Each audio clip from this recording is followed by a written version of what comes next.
Big news. Let's head to New York City now. Our breaking news. The defense has just rested their case in the federal sex trafficking and racketeering trial against Sean Diddy Combs. Joining us live from outside the courthouse. I think we may have lost her due to a technical issue. So do want to talk about what's amazing. I just want to sum up is she did a hit with us not too long ago, within the last hour and a half maybe, that the prosecution had wrapped up. And since that time, here's what we know that we can share with you. Sean Diddy Combs did address the court to say, I'm not going to testify. And now the defense has rested. No case of actual testimony presented. They were going to read some things into the record. Still with us, criminal defense attorney, former district attorney Matthew Mangino. I almost fell out of my chair. I did understand they said we're not going to present any witnesses. I'm surprised, but that was their choice. They were going to read some things into the record, but golly, that was really quick to go to the defense is done. Yeah, I mean, it surprised me a bit, Judge Ashley. I mean, originally they had a whole list of witnesses, then they pruned that down a little bit, and then all of a sudden they're not going to put any evidence on at all. They must be pretty confident.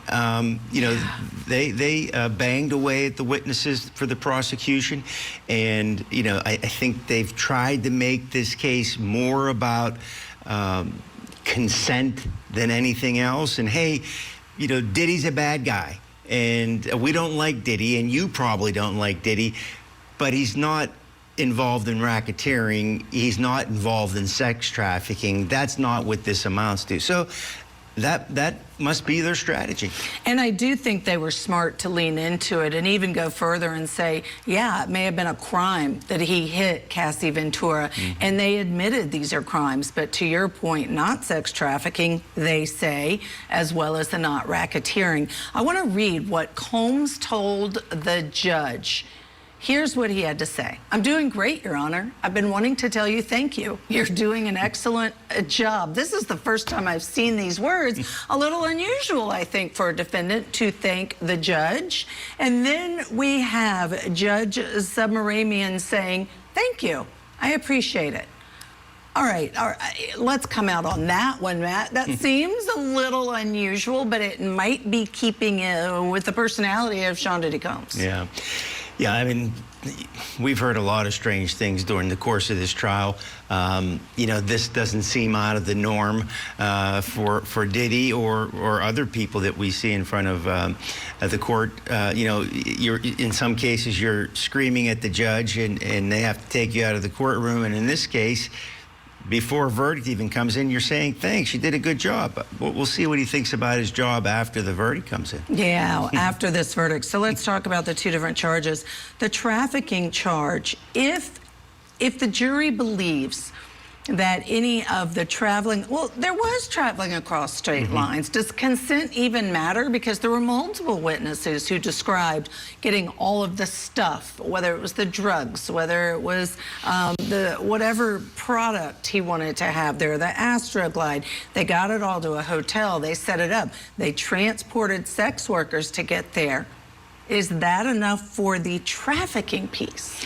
Well, I think that the prosecution in their closing argument is going to work backward. Okay, they're going to start with this promoting prostitution, and then that's been conceded here, and then work your way back and start building on the sex trafficking and the racketeering as it relates to that transportation of prostitution, because there's nobody contesting that issue. So I think that might be the way the prosecution approaches their closing in this case. And that makes sense. It makes good sense. I know the prosecution is saying for the racketeering, the law says you have to have a criminal enterprise, but they did bring on different witnesses and different people, the personal assistant for the defendant who worked for him, to add that they were involved or their piece of the puzzle. So I think arguably a jury could find racketeering. Your thoughts? Well, I think it's going to come down to, in this case, and I don't always say this, that it comes down to the closing argument, but I think in this case, the prosecution, they have a lot of stuff out there that they presented to this jury. They got to connect all the dots now. And if they can connect all those dots, I think working back from the promoting prostitution, they just might get there with regard to the sex trafficking and ultimately the racketeering charge. You know, every closing argument I've ever watched, which is many, many, many in my career, I've always thought if there could just be a simpler way to spoon feed the jury in your closing. Oh, I know, a demonstrative aid. This is what the law requires, and here's what we've proven with which piece of evidence. And I think they're going to really have to spoon feed it because these charges are complex. Even as attorneys, I've read over it and over it again to make sure I understand properly what the charge says. It's a lot for the jury to decide. Let's listen to this, talking about those witnesses. I want to listen to testimony about getting drugs for P. Diddy. After you obtained drugs for Mr. Combs, what typically did you do with them? Either gave them directly to him or put them in his Gucci pouch. What is the Gucci pouch? It's just a place where we would keep drugs. Who told you to put the drugs in the Gucci pouch? Something I learned from former assistants. Who did the Gucci pouch belong to? Mr. Combs. Where did Mr. Combs keep the Gucci pouch? Kept it in a backpack, or he kept it in his room or on his person. Which staff members, if any, handled the Gucci pouch? Assistants. Did the security ever handle the Gucci pouch? Not that I'm aware of. Under what circumstances did the assistants handle the Gucci pouch? Just whenever he'd ask for it.